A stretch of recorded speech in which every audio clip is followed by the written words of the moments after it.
पाणी पूर्ण खोल गेलेलं, पाण्यावर नाही. पाण्याचं अवघड, कोणतरी पोठे रस्सी बांधलेले आहे आणि एवढं खोल गेलं पण पाहणार.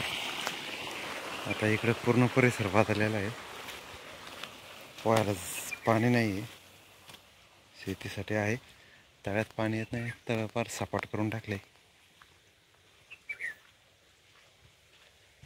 वरून जाऊ म्हणजे वरून गेलं लक्षात येईल. लोकांच्या लक्षात येत नाही नुकसान कसं होतं. तळ राहिलं तर पाणी साठेल, पाणी साठेल तर विहिरीला पाणी येईल, पण असं काय होताना दिसत नाही.